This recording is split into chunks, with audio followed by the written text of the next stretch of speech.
Bom dia a todos. Hoje vamos ver os principais conceitos sobre o JCL. A JCL é uma linguagem de controle e execução de processos que é executada dentro do mainframe da IBM. Então nós vamos entrar aqui no TSO, né, Ambiente de Desenvolvimento da IBM, e nós vamos ver como funciona essa linguagem. Aí é uma linguagem antiga, né? Foi escrita há muito tempo, ela tem uma sintaxe particular, mas ela e continua sendo uma linguagem muito poderosa em termos de controle de processos, automatização de processos.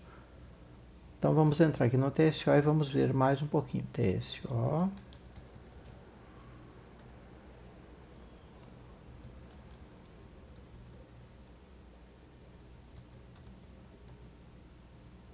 Estamos aqui no TSO.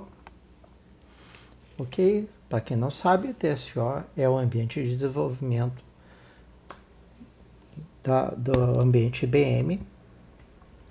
Ele é nele que nós construímos os programas, construímos também o JCL que controla a execução desses programas. O principal conceito que a gente tem que entender aqui é, bem, para que serve o JCL? JCL é uma automatização do processamento que é executado aqui dentro do mainframe. É exatamente o oposto que a gente tem no microcomputador, onde a gente tem uma interface de janelas super amigável, que a gente clica e vai construindo, desenhando, usando o mouse, só que a gente está toda hora dialogando com o computador, seja clicando os botões, seja entrando com alguns dados, arrastando a tela, criando algum desenho, ou seja, o computador está todo o tempo conversando com a gente, aguardando algum comando nosso para a gente interagir com ele e informar o que a gente quer naquele momento, seja desenhar, apagar uma palavra, formatar, imprimir. Então o computador ele não sabe o que a gente quer fazer. A gente toda hora está informando o computador por meio do teclado, mouse. Isso a gente chama de programação online, ou uma atividade online, onde o computador está ali à nossa disposição e a gente está ocupado interagindo com ele para produzir alguma coisa. A programação batch, que é o que a gente vai ver aqui, é o contrário. O computador ele já tem armazenado dentro dele o que deve ser feito. Ele deve rodar o programa A, B e C, gerar o relatório D, enviar tudo por e-mail para o e-mail tal. Ele tem tudo isso aí já programado, pré-definido em uma linguagem que a gente pode chamar de JCL. Que dados vão ser usados pelo programa? Estão definidos lá, em um pedacinho lá do JCL que vai executar tudo. Então, dentro do JCL, eu não só tenho que programas devem ser rodados, mas que dados esses programas vão utilizar e onde será gravado o resultado. Então, é um conceito diferente, onde o computador já tem armazenado dentro dele o que deve ser feito. Pode parecer para uns uma coisa estranha, mas para outros eu tenho um processo que eu posso dizer, olha, roda meia-noite tal processo. Qualquer coisa me chama. E o operador lá do mainframe vai executar aquele processo. E vai verificar que rodou corretamente, não deu erro. Enquanto isso, eu estou fazendo outra atividade. Posso estar lendo alguma coisa, posso estar estudando, posso estar dormindo, mas o computador trabalha automaticamente. Então, essa é a programação batch, onde o processo roda sem precisar perguntar nada para o usuário. Já está tudo definido ou em arquivos ou dentro do próprio JCL o que deve ser feito. Inclusive o resultado também é armazenado lá na execução do JCL. Tá? Então são dois opostos, né? Que as pessoas falam que é uma tela preta, que é feio, mas na verdade é uma coisa que é construída para não ser bonito, é para ser automático. Então nós vamos ver aqui um pouco do JCL aqui. Aqui temos um logo1, ele tem aqui nessa biblioteca aqui, né, terminada com JCL, poderia ser terminada, né, o nome Jobs também. E nós temos aqui vários JCLs. No caso aqui, vou entrar nesse aqui, que por coincidência esse exec x01 executa um programa chamado cobx01. É um JCL de exemplo que executa um programa muito simples de exemplo também. Então podemos observar o seguinte: o JCL ele é composto, a primeira linha, a gente chama de cartão job. Né? Esse nome veio da época do que a gente não programava em tela, mas programava em cartões. E o primeiro cartão do JCL a gente chama de cartão job. Nesse cartão é definido as informações da tarefa em si. Quem é o usuário que vai executar, que é o usuário que eu estou usando é esse aqui, esse nome aqui terminado com 1, e eu com 7 letras, e a tarefa tem 8 letras, eu acrescento mais uma letra aqui. Se eu esquecer essa letra, ele vai me perguntar quando pedir para executar. Outra informação importante nessa primeira linha do cartão job é a classe da tarefa. Temos uma tarefa aqui de classe C, ou seja, é uma tarefa rápida. Eu peço para rodar, ela vai ocupar um pequeno tempo só do computador, uma fração de milésimo de segundo, e vai sair já com resultado. Existem tarefas muito mais demoradas, processamentos muito mais demorados, por exemplo, processar os cartões, os cheques do Banco Itaú do dia.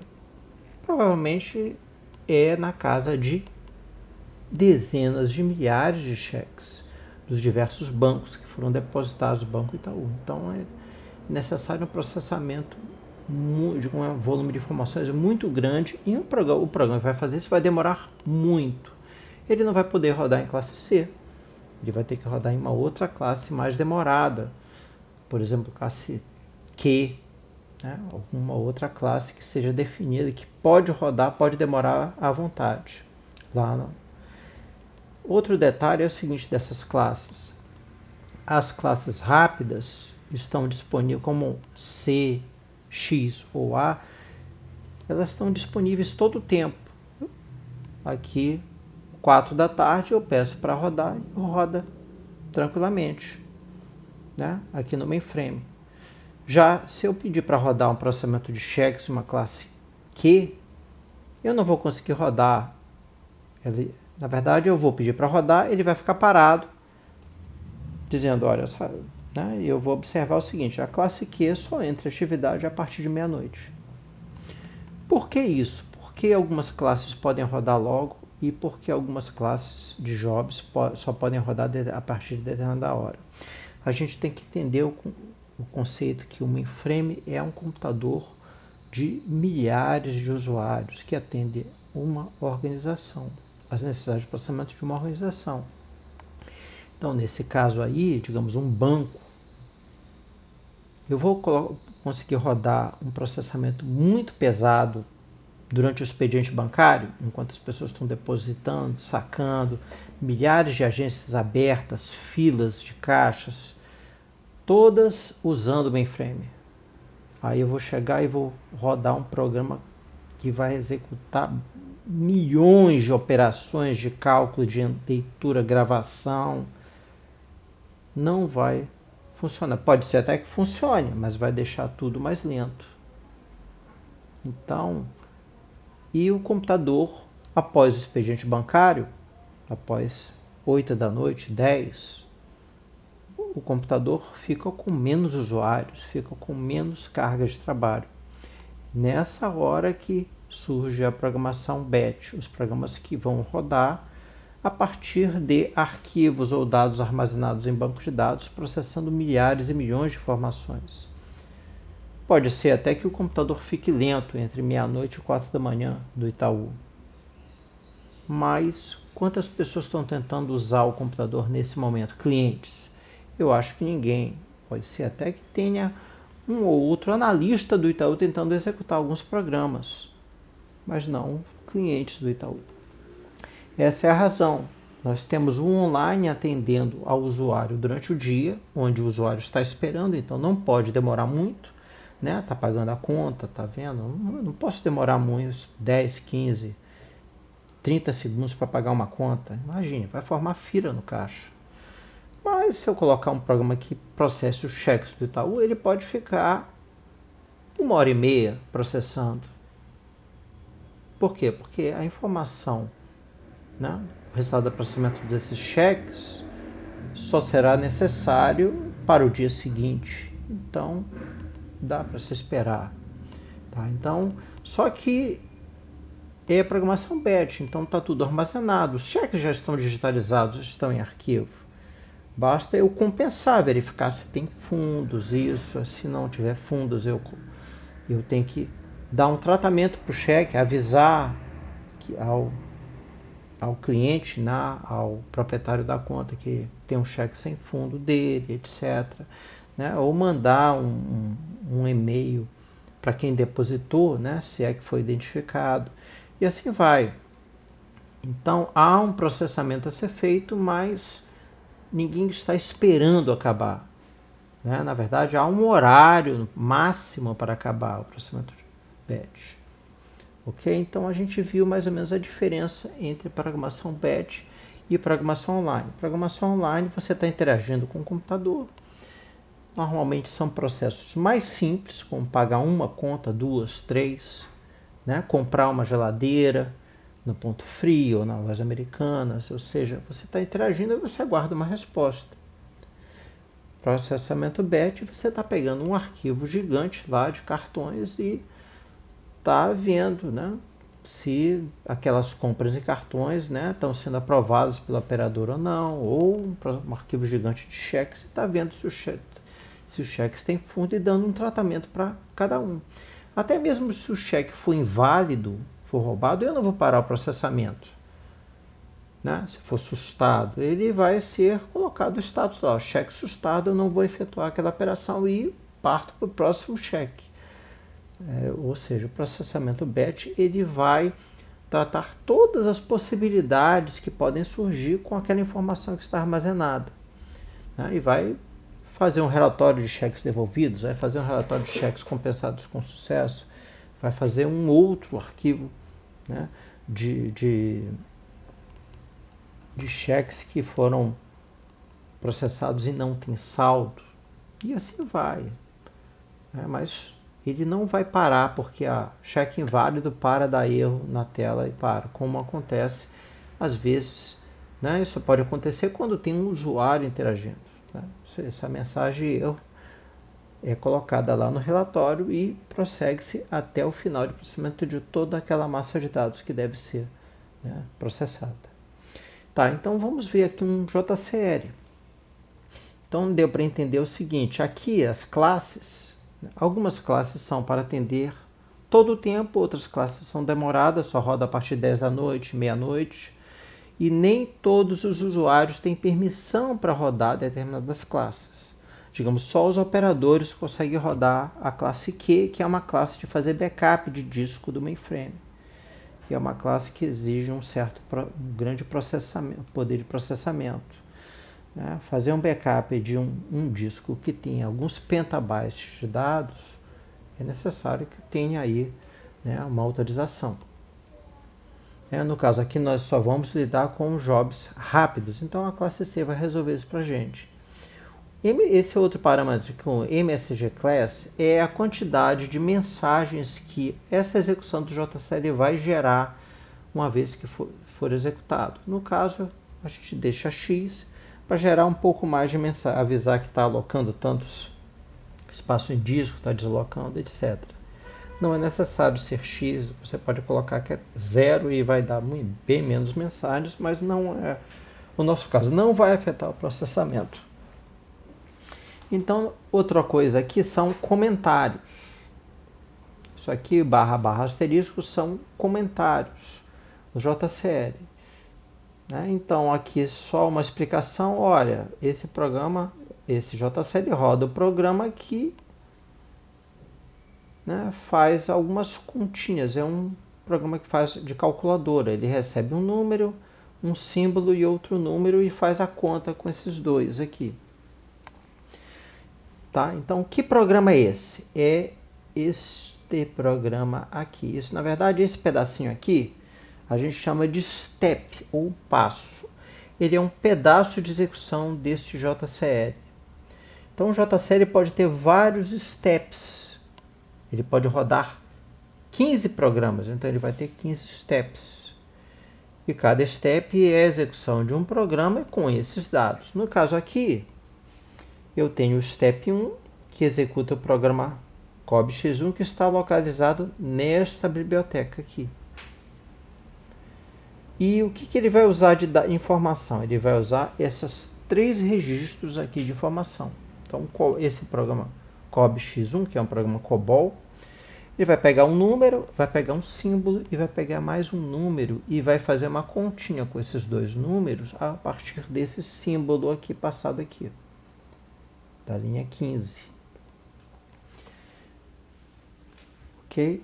Então, isso aqui é um step. Eu posso ter um JCL que tenha 100 steps, se eu quiser fazer 100 contas de uma vez. Não necessariamente eu tenho que rodar o mesmo programa. Eu posso rodar um programa que faz uma conta e posso rodar mais adiante um programa que abre um arquivo e faz um processamento desse arquivo lá, né? Calcula o total lá da nota dos alunos, a média da turma, etc. Isso é um arquivo, digamos, de notas de uma turma. Não necessariamente que é o mesmo programa. No caso aqui eu tenho um JCL bem simples que só tem um step. Vamos rodar esse JCL. Para executar esse JCL, eu tenho que colocar aqui sub. Eu estou na opção 2 do TSO, na edição. Então eu posso modificar aqui.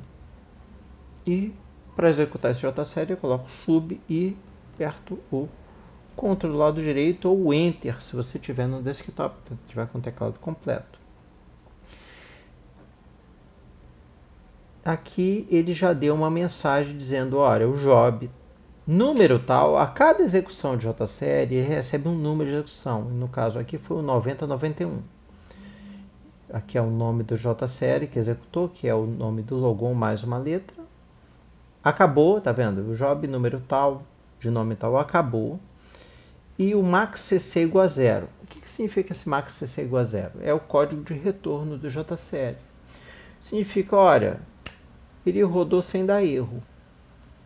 Isso que se chama maxCC igual a 0. Quando ele dá erro, ele dá um maxCC igual a 12, igual a 8. Né? É diferente de 0. O fato dele não dar erro não significa que ele tenha produzido os dados corretos. Mas ele não mandou erro, não deu uma divisão por zero nem nada, não deu um erro de abertura de arquivo. Tá? Já é um bom sinal. Como é que eu vejo se o programa processou? Eu teria que entrar em utilitário e olhar a execução desse processo. Vou dar mais um Enter, ele está aguardando eu dar Enter aqui. Mas antes de, eu vou agora trocar aqui uma coisinha. Em vez de multiplicar, eu vou somar. Eu vou submeter de novo, sub. Tá? Ele dá uma mensagem, olha, foi 9092 aqui já, ele incrementou um 1 naquele contador, era 9091 quando fez a multiplicação, agora é 9092 quando eu pedi para somar os dois números. Então nós temos aqui, olha, ele já acabou. Nós temos aqui, eu pedi duas execuções deste JCL. Okay? Então esse JCL foi executado duas vezes, uma multiplicando e outra somando. Então, podemos observar o seguinte, foram dois processos que foram executados, distintos, que vão estar lá para que eu possa olhar os dados produzidos por um e por outro. Eu vou sair da edição com F3. Aqui, sair dessa edição, eu vou para o menu principal do TSO. e vou entrar no SDSF para olhar o resultado. S, ou subopção H ou O, e está aqui as duas execuções. Eu vou aqui na primeira execução, acredito que seja a multiplicação. Vamos notar o seguinte, isso aqui é o maxCC, tá? Vendo? Ender, RC igual a zero, ou maxCC igual a zero. Então aqui eu tenho só um step que rodou sem dar erro RC e o maxCC também deu zero. Bom, então aqui eu já sei, se eu tiver vários steps, eu vou ver qual step deu 12, por exemplo. Alguns deram 0 e um deles das execuções deu 12. Sei lá, mandei dividir um número por 0. Pode ser que ele me retorne um return code 12 e o maxCC seja 12. Tá? Então, só olhando esse iniciozinho aqui desse relatório de execução daquele job, eu já consigo ver, né, se houve algum erro, eu já consigo identificar em que step deu problema. Então, vamos olhar o resultado da execução. Eu avanço aqui com F8, tem aqui o próprio JSR aqui, ó.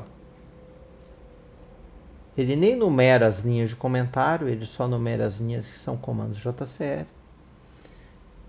E aqui eu tenho algumas informações aqui sobre o gasto de memória, alocação, quantos microsegundos demorou.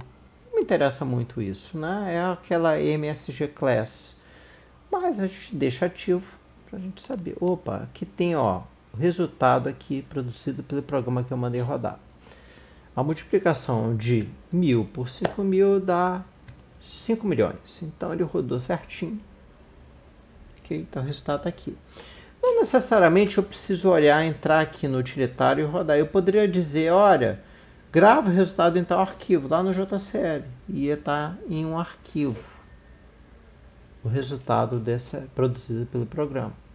No caso aqui, como é uma coisa simples que a gente está fazendo, eu deixo no próprio JSL. Então, esse foi a primeira execução. Eu vou sair daqui e eu vou olhar agora o segundo. De forma semelhante, está aqui, né? Só tem um step. Tenho aqui o JCL, aqui, né? Que é usado. Aqui são as mensagens de alocação e a segunda execução. A soma de 1000 com 5000 dá 6000. Perfeito, está aí. Soma de 5000 com 6000. Tá. Então eu tenho a segunda execução aqui. O que eu quero mostrar para vocês é, eu tenho aqui várias execuções de JCL. Por coincidência, é praticamente o mesmo JCL que rodou aqui, o 9091, 9092. Mas eu poderia rodar vários e vários programas aqui e ia ficar com várias linhas aqui, uma para cada execução. Eu poderia deixar rodando tudo isso aí e ir para casa. E eu pedi para deixar tudo em uma classe que não é ativa agora, deixar tudo pedido, submetido, né, com comando sub, e eles iam ser processados quando a classe iniciasse a execução. Se fosse uma classe Q, uma classe definida que só poderia entrar, né, automaticamente a partir de meia-noite, eles iam rodar lá para meia-noite e no dia seguinte eu ia olhar o resultado. Então, nesse ponto aí, eu poderia deixar uma tarefa a ser executada, eu poderia fazer outra coisa, ir para casa, e essa tarefa ia demorar, ia a noite toda rodando, no dia seguinte eu ia poder olhar, entrar nesse utilitário e olhar tudo que foi rodado ali de noite, né? Um processamento pesado, alguma coisa aí né, que envolva milhares de registros, e eu ia olhar o resultado tranquilamente aqui no dia seguinte. Então isso aí que é a programação batch. Ressaltando, por que não roda na hora? Porque eu tenho, nesse momento que eu estou aqui utilizando essa máquina, eu tenho milhares de outros usuários também usando esse mesmo computador. Se for um banco, eu tenho milhares de clientes usando, depositando, caixas, pagando. Mas se for, digamos, uma empresa grande também, tipo uma Souza Cruz, que lida com milhares de pedidos para milhares de estabelecimentos no Brasil, eu vou ter muita gente usando, pedindo, encomendando, verificando se a encomenda está chegando, não está, transportadores verificando onde devem entregar os pedidos. Essa carga de processamento normalmente é de dia. Então, não, né? E de noite há uma ociosidade de processamento, de capacidade de processamento, que eu posso fazer uso dessa ociosidade com a programação batch.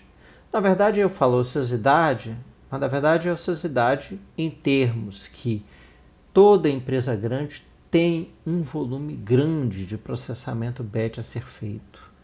Se for uma Souza Cruz, ela deve rodar um programa pesado de cálculo de rotas, que ela vai otimizar as entregas por meio dos veículos dela, para que eu consiga chegar, entregar as mercadorias, né, com menor custo em gasolina, tempo de motorista, desgaste do veículo, por meio de rotas que não sejam tão perigosas, onde haja roubo de mercadoria. Isso envolve um processamento muito complexo, com milhares de cálculos, né, milhares de informações envolvidas, de variáveis que devem ser consideradas. Existe software para isso, só que usa um volume enorme de dados e provavelmente vai ficar rodando em um mainframe um bom tempo, de preferência de noite, para não tornar lenta a operação e as atividades das milhares de pessoas que utilizam esse computador não sejam impactadas pela lentidão da máquina. Certo? Então, revisamos de novo. Aí. Vamos ver um pouquinho mais de JCL nesse momento. Ok? Então, eu vou sair daqui, vou voltar na opção 2, aqui, e vou rodar aqui este programa aqui. Esse programa já é um programa diferente. Eu dou aqui um número inicial e um número final aqui para ele. Pode notar que já é um JCL um pouquinho maior. No caso aqui tem alguns comentários que não são tão pertinentes aqui. E tenho aqui uma explicação. Olha, esse programa busca números primos de um intervalo fornecido. Então, o primeiro número é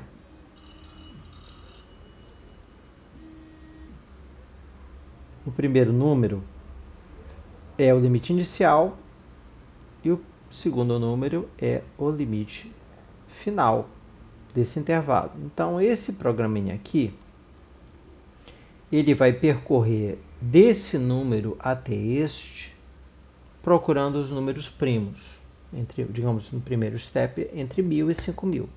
Como é que ele faz isso? Ele pega o 1000, tenta dividir.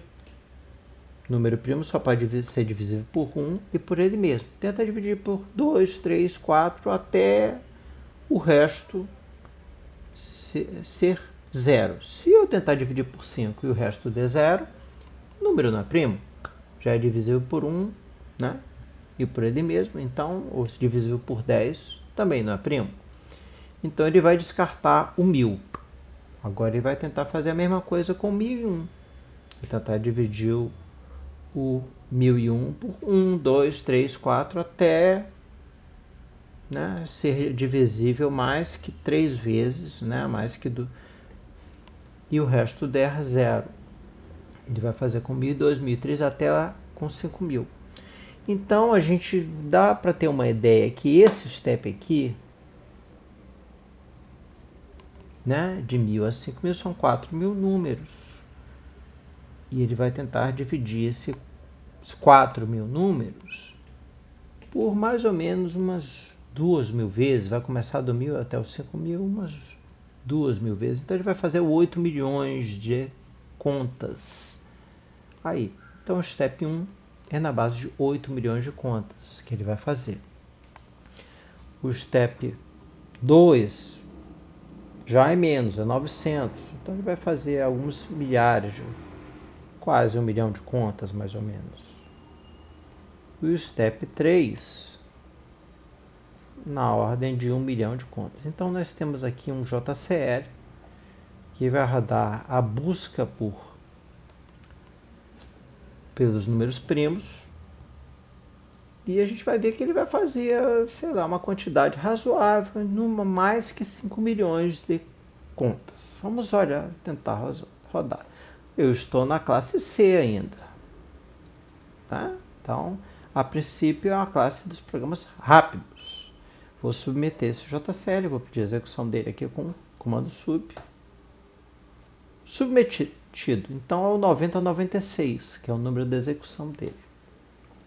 Vou dar mais um Enter, provavelmente ele já acabou. Opa, já acabou. Na verdade, ele não ficou nem 1 milésimo de segundo na máquina. Ok? Então o programa fez alguns milhões de contas e não ficou nem 1 milésimo de segundo na máquina. Certo? Na verdade, não é um programa não, JCL. Então deu para ver o seguinte, o mainframe é uma máquina muito rápida. Muito rápida, e não é uma máquina científica destinada a fazer milhares de cálculos, apesar de eu estar pedindo para fazer cálculos. Na verdade, o mainframe é construído para atender milhares de usuários ao mesmo tempo. E também faz cálculo rápido.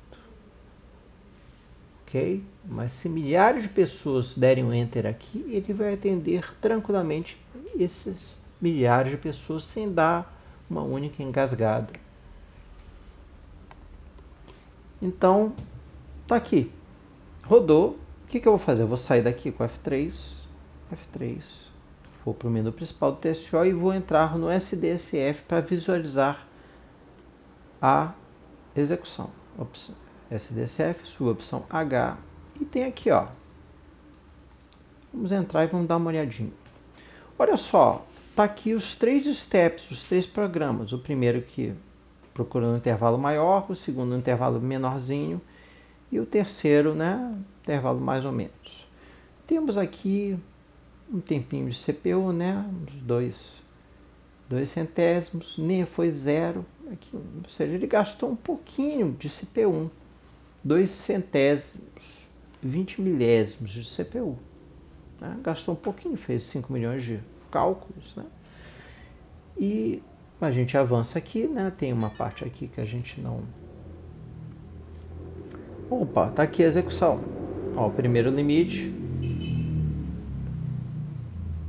E vários números primos foram achados. Ok? Até 5.000. A segunda execução tá coladinha aqui. E a terceira execução... Ok? Então tá aqui. Na verdade, eu acho que... Né? Temos umas 300, 400 linhas. Eu vou sair daqui. Então tem aqui 800 linhas. Mais ou menos dessas 800 linhas, a gente tira aí pelo menos umas 80 aí. Eu tenho mais ou menos 700 e poucas linhas de resultados dessas 3 execuções. Vocês devem estar pensando, poxa, chato de ver isso aí, eu tenho que ficar dando F8, F7 andando para cá, para lá. Existe outro jeito de fazer isso. Esse outro jeito é o seguinte: como eu não possuo aqui um teclado completo, isso aqui é um notebook, e eu vou, se você tiver usando o mainframe em um teclado grande, comum, que tenha uma interrogação, você não precisa disso, não precisa abrir o notepad nem nada. Mas digamos que eu tenho aqui um JCL que rode 120 programas de uma vez. Faça todo o processamento do banco ali.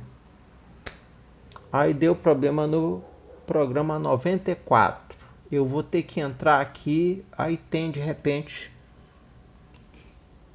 35 mil linhas aqui nessa execução, tá vendo? Em vez de 737 tem 35 mil linhas. Eu vou ter que entrar aqui com a opção S e ficar dando F8 durante 20 minutos? Não dá, né? Então o SDSF também tem um outro detalhezinho. Se eu entrar com interrogação aqui, ele já entra separando por sessões e steps, para que eu consiga olhar cada execução, cada step do JSeri em separado. Então eu estou entrando aqui. Então tem aqui, olha só, tem aqui as sessões padrões do JSeri e após isso vem os steps. Essas 3 sessões iniciais aqui, vamos entrar para ver. A primeira acho que é o que interessa. Aqui tem aquela parte inicial da execução do JSeri que a gente se interessa, que é ver qual step rodou, né? Nesse caso todos rodaram com sucesso, mas pode ter, você olharia aqui, opa, o 94 deu erro. Aí você sairia daqui e iria para o step 94. Essa listinha seria bem maior, só que você poderia ir direto no 94. No caso aqui eu quero ir direto só no step 2. São nos números primos, acho que entre 100 e 900. 100 e 800. Então tá aqui, ó. Só quero olhar esses aqui, ó. Não me interessa aqueles 5.000 para lá. Então eu só vou olhar o que interessa. Isso serve para o programa que dá para um JSeri grande com vários steps.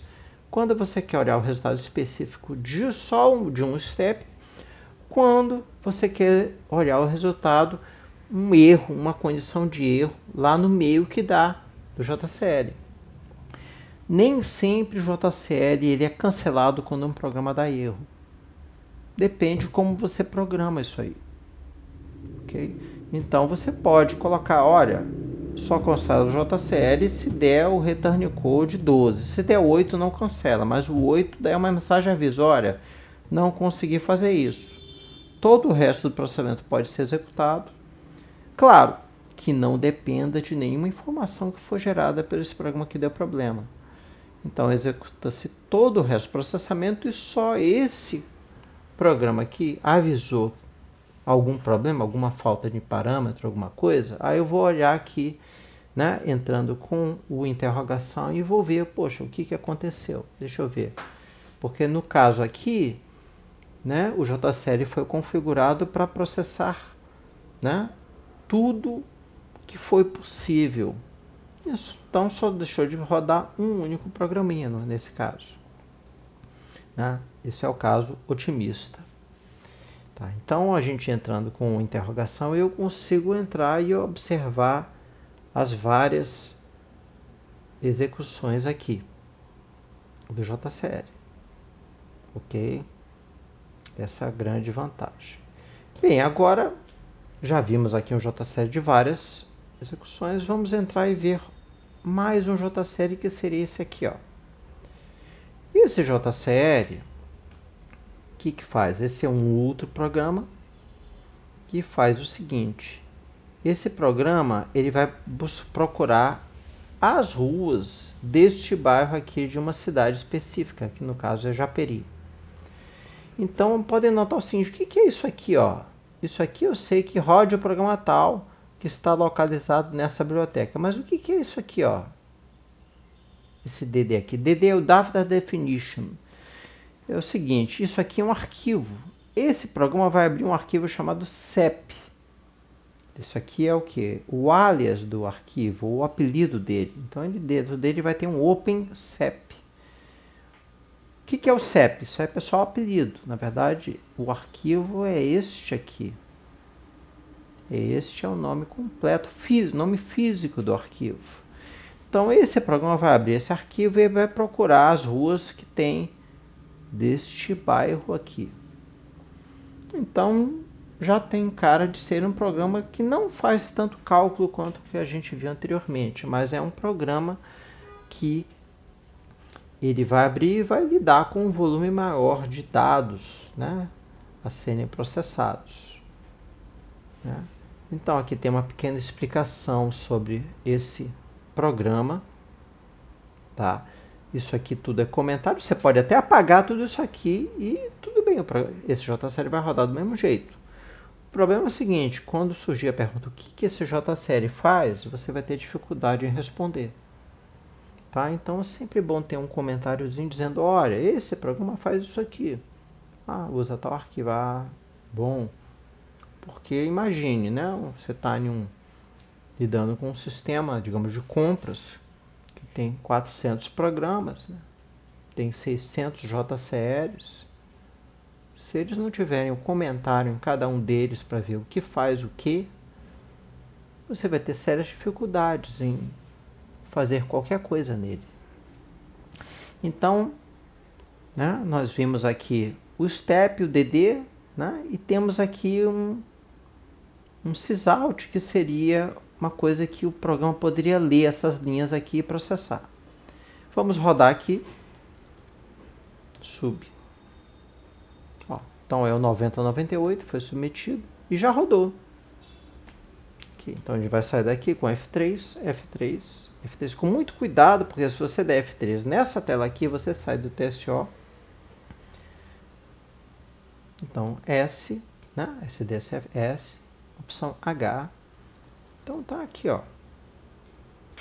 Resultado do programa. O programa rodou muito rápido, porque é um arquivo pequeno, deve ter no máximo 1000 registros, coisa que para o mainframe é uma coisa quase nada, que eu diria. O mainframe é feito para ler bilhões de registros.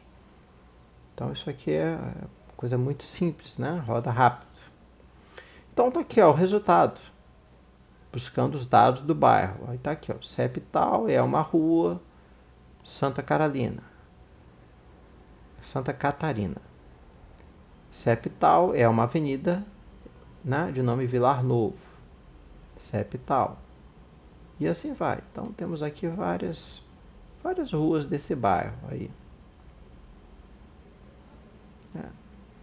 Aqui.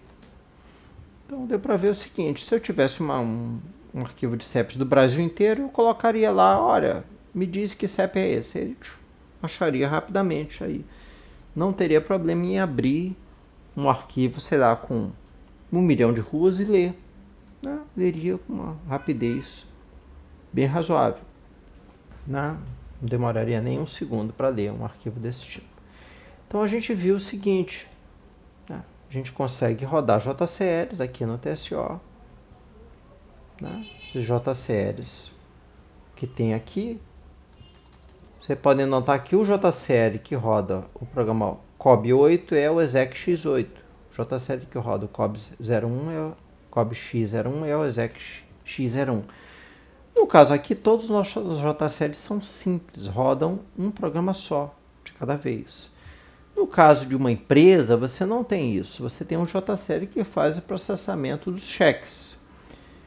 E que programas fazem o processamento dos cheques? Eu tenho vários. Um valida a assinatura, outro valida o saldo, outro separa, né? Pega o arquivo dos cheques devolvidos e gera um e-mail para o dono da conta. Então você tem vários programas diferentes. No caso aqui, o nome do JCL, o JCL, né? Que faz esse tipo de processamento é um JCL com um nome não vinculado ao programa, mas um nome vinculado com a função que aquele grupo de programas executa. Por exemplo, compensação de cheques ou cheques. Tá? Mesmo modo que você faz a logística de distribuição dos pedidos. Então você tem aí um programa chamado distribuição de pedidos. Ou dist pedidos, alguma coisa assim. Ele vai chamar vários programas diferentes. E é claro, esses JCLs vão ter os comentários, tudo direitinho. Bom, então a gente viu aí como é que é o JCL. Né? É uma linguagem antiga, né? Que tem grande capacidade de automação de rodar processos. Né? É antigo, mas não deixa de ser útil. Okay? Não se desenvolve tantas coisas no mainframe com novidades nessas linguagens antigas. Mas existe uma quantidade imensa de aplicações que rodam ainda, que estão programadas nessa linguagem, que têm que ser adaptadas e ajustadas conforme as necessidades do cliente, da pessoa que tem ela. Tá? Então nós temos aí um mercado aí, uma necessidade que tem que ser atendida. Né? É a mesma coisa, você tem um caminhão, o caminhão não é tão novo, mas ele continua transportando a mercadoria. Ah, mas o motor do caminhão é antigo. Mas funciona muito bem. Né? Perfeito, funciona muito bem. Tem um motor mais moderno, mas esse aqui está me atendendo. Então não tem sentido eu jogar fora um caminhão que só porque ele é antigo, eu vou jogar fora, eu vou substituir por um caminhão novo quando ele não me atender mais. Tá? Essas linguagens antigas, COBOL, JCL, que rodam no mainframe. Tá bom? Então, muito obrigado aí pela atenção. Gente, não esqueçam de dar um like aí no vídeo. Muito obrigado, um abraço. Saindo do TSO, aperta F3, lock off. Pronto, saímos do TSO. Muito obrigado, gente. Tchau, tchau.